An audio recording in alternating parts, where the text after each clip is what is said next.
Bismillahirrahmanirrahim. Mahasiswa sekalian yang berbahagia, para pendidik, kita akan lanjutkan bahasan buku kita. Kita sampai pada bagaimana berpikir ilmiah atau hakikat berpikir ilmiah. Penulis memberikan satu atau beberapa contoh dari beberapa orang yang kita pandang memiliki kelebihan dari sisi kemampuan berpikir, seperti Albert Einstein, Galileo, kemudian Da Vinci. Mereka itu, kata penulis, memiliki kemampuan untuk menciptakan model mental yang detail. Apa itu model mental? Nah, kita akan lihat nanti apa yang dimaksud dengan model mental itu. Penulis mengatakan kita sebetulnya keseluruhan dari kita itu menciptakan model mental pada wilayah kita masing-masing, juga pada keluasan tertentu. Kita dapat melihat atau menggambarkan suatu keadaan di dalam pikiran kita. Kita seringkali lebih memahami atau menjelaskan dengan lebih baik ketika hal itu kita bisa lakukan, atau ketika kita diminta untuk menjelaskan suatu peristiwa, ketika kita membayangkan atau menggambarkan dalam pikiran kita, itu kita akan menjelaskannya dengan lebih baik secara lisan. Misalnya ketika kita menyampaikan kepada orang lain, saya mengerti apa yang kamu maksudkan, itu sepertinya seperti ini loh, I see what you mean. Maksudnya aku lihat itu, kita memiliki satu gambaran dalam benak kita, dalam pikiran kita, apa yang orang lain sampaikan. Nah, itu lebih kita dapat memahaminya.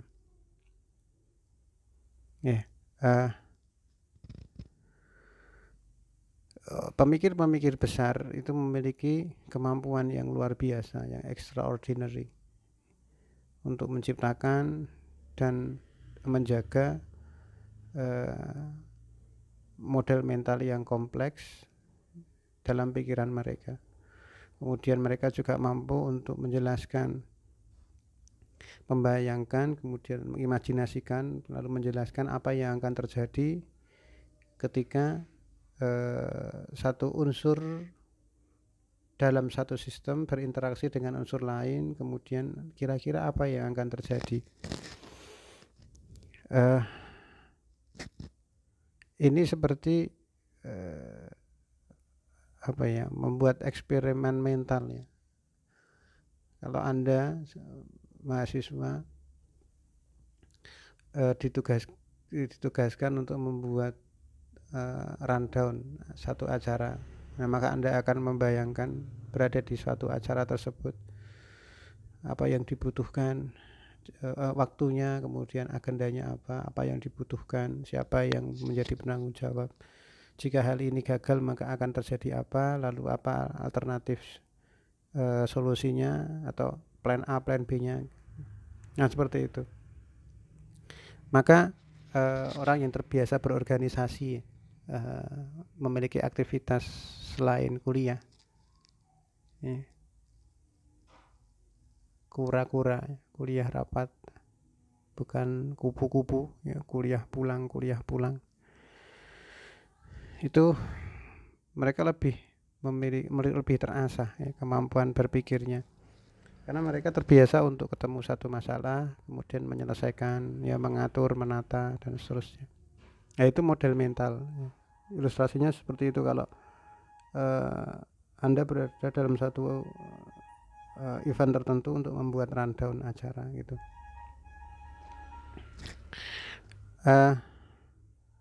Sebagai seorang educators ya, sebagai seorang pendidik ya, kita perlu mengajar anak didik kita keterampilan kognitif yang dibutuhkan untuk menciptakan model mental dan menciptakan satu budaya berpikir yang dengan hal tersebut ya, keterampilan berpikir itu akan menjadi kebiasaan habits of mind, kebiasaan habits ya, di dalam dari pikiran ya. Ada satu habits of mind, apa itu? Cognitive skills-nya, atau dengan kata lain pikiran kita itu mempunyai suatu kebiasaan untuk menggunakan kemampuan kognitif atau keterampilan kognitif secara refleks ya kan, ada budayanya seperti itu terbentuk ya, sehingga gampangannya orang itu tidak gerusa-gerusu, tidak tergesa-gesa ya. Kenapa? Karena ada keterampilan berpikir yang terlatih. Habits of mind ya, kebiasaan dan berpikir itu ya, atau berpikir yang menjadi suatu kebiasaan, bukan emosi dulu ya, tetapi ada satu usaha untuk, atau kebiasaan ya, kebiasaan yang mendahulukan nalar itu take years to develop, membutuhkan waktu yang lama, bertahun-tahun untuk berkembang. They cannot be covered in a lesson or two ya, tidak dapat diselesaikan, dirampungkan dalam 1-2 pertemuan pembelajaran. Nah, kebiasaan seperti ini ya, bahkan kebiasaan untuk berpikir ilmiah ini menjadi satu bagian dari culture atau budaya belajar, dan anak-anak mesti aware ya, mereka mesti sadar ya,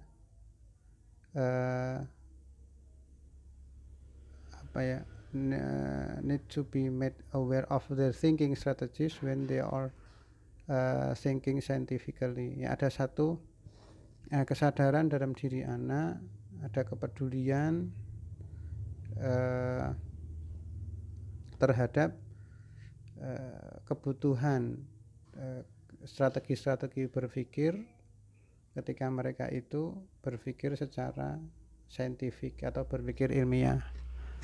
Artinya ada satu mekanisme, ada satu cara untuk berpikir. Bagaimana strategi kita untuk berpikir ya, sehingga berpikir kita itu tidak sekedar berpikir tetapi juga berpikir secara ilmiah ya.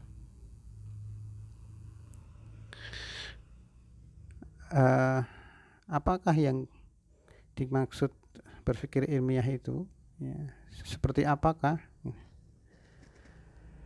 Berpikir ilmiah itu membutuhkan satu proses ya, is a process of asking questions, mengajukan satu pertanyaan, kemudian setelah itu mencari penjelasan. Agar kita dapat mengajar berpikir ilmiah, maka kita akan sangat terbantu untuk mengidentifikasi satu kerangka kerja yang itu praktis dan teachable ya, yang dapat diajarkan. Salah satu kerangka kerja yang bisa kita ajarkan kepada anak-anak kita adalah ada 3 tahap ya, ada 3 tahap. Descriptive modeling, explanatory modeling, dan experimental modeling, yang memodelkan secara deskriptif, kemudian memodelkan suatu hasil pengamatan secara explanatory, lalu secara eksperimental. Ya, kita akan lihat itu. Secara umum seperti ini. Ya.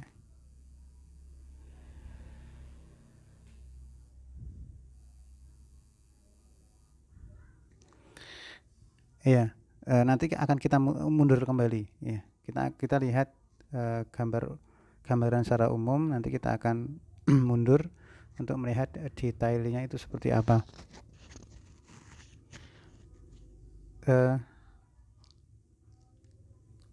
Di sana ada satu bulatan, ya, ada satu bulatan yang ada talinya, dan talinya itu ada percikan api. Ada satu fenomena bulatan itu ketika percikannya sampai di bulatan kemudian meledak. Ya, orang yang mengamati kaget, apa yang terjadi di sana itu. Nah, kemudian dari fenomena yang baru itu kemudian kita buat dulu model deskriptifnya, ya. Ada satu penggambaran dari apa yang diamati. Kita lihat di situ ada bulatan seperti bola warna hitam yang ada talinya itu menyala, petik bergerak seperti itu. Ya, nah itu namanya deskriptif model. Ya, kita deskripsikan. Nah, kemudian yang kedua, tahap yang kedua adalah explanatory model. Kita jelaskan variabel-variabel yang di situ atau unsur-unsur yang terlibat di situ. Pertama ada bulatan, kemudian ada tali, kemudian ada percikan api. Nah, ketika percikan api itu sampai di bulatan, kemudian meledak, maka di situ ada satu sebab akibat yang terjadi pada peristiwa yang diamati, yaitu antara dua hal. Pertama, percikan api yang sampai ke bulatan kemudian meledak, ya.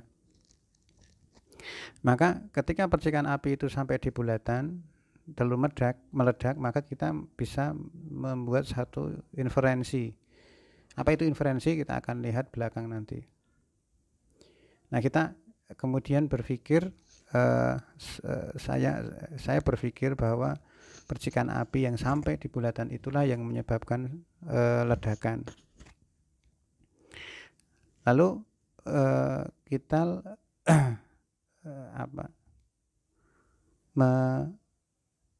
mencoba itu tadi explanatory model, ya. Ini jawaban sementaranya di situ. I think the spark caused the explosion, ya. Saya pikir percikan itu yang menyebabkan ledakan. Tapi benar atau tidak, nah, maka itu perlu satu eksperimen, ya. Maka kita menuju ke experimental model. Kalau percikan apinya itu peletik kuwi mau dihilangkan, dipotong atau dipitet, ya, bahasa Jawanya, maka saya memprediksikan tidak akan ada ledakan.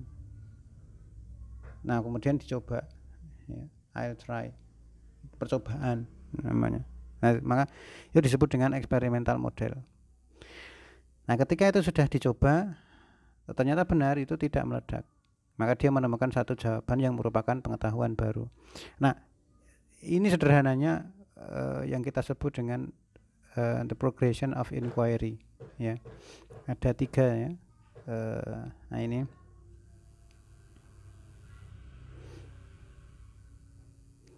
pertama descriptive modeling ya.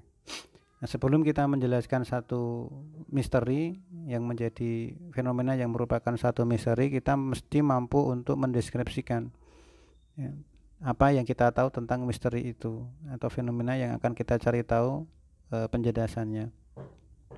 Dan sebagian besar waktu dari waktu-waktu pembelajaran kelas bawah ya, early elementary school, itu dihabiskan untuk mengembangkan keterampilan melakukan pengamatan sehingga anak-anak itu dapat membuat satu model deskriptif yang bagus ya.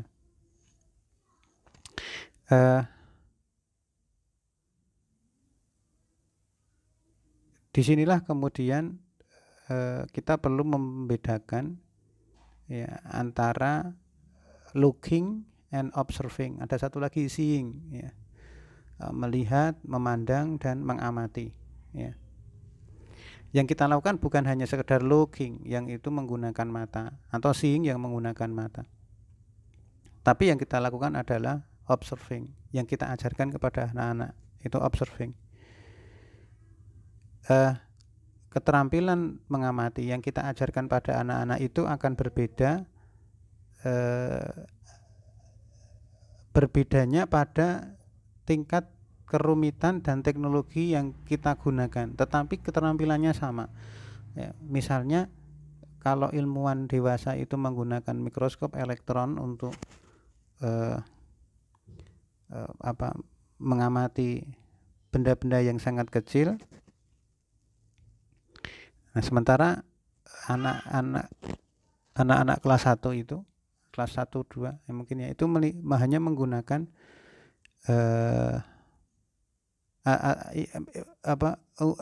mikroskop elektron untuk mengukur ya, untuk mengukur dalam angstrom ya.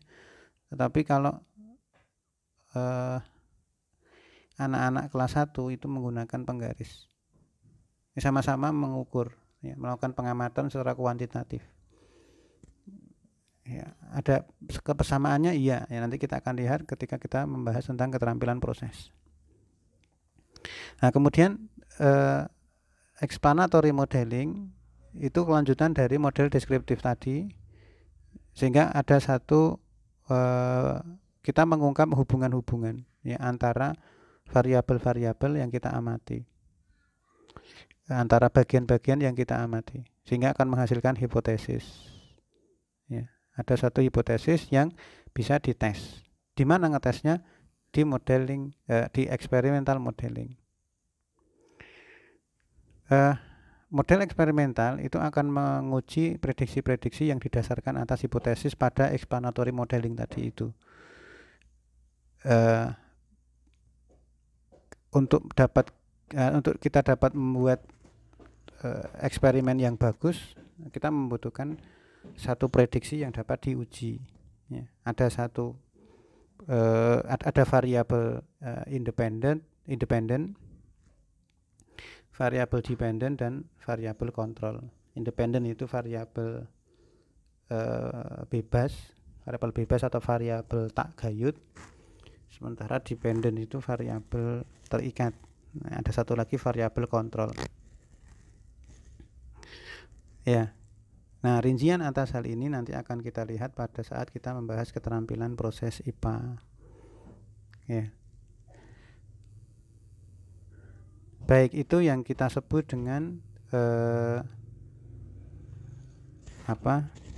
scientific thinking ya, yang ilustrasinya kita bisa perhatikan pada gambar ini ya, the progression of inquiry ini.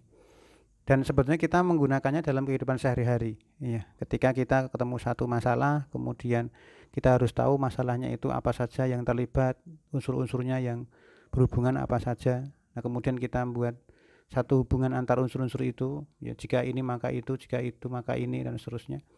Lalu kita uji jalan keluarnya, dan kemudian kita akan temukan satu solusi yang merupakan pengetahuan baru. Nah, semakin banyak orang itu ketemu masalah, mencari solusi, Nah, itu pengetahuannya semakin tambah. Ya, sehingga kemampuan untuk memecahkan masalah itu atau kemampuan problem solvingnya itu semakin bertambah ketika dia semakin banyak kegiatan, semakin banyak urusan yang diayai gitu atau diurus. Nah, kalau pengangguran berbeda. Kalau pengangguran berarti dia tidak jarang ketemu masalah, maka keterampilan berpikirnya itu tidak akan berkembang. Nah, itu yang bisa saya sampaikan untuk bahasan tentang metode ilmiah. Nah, nanti kan kita teruskan pada aspek-aspek afektif yang berkenaan dengan metode ilmiah. Semoga bermanfaat. Assalamualaikum warahmatullahi wabarakatuh.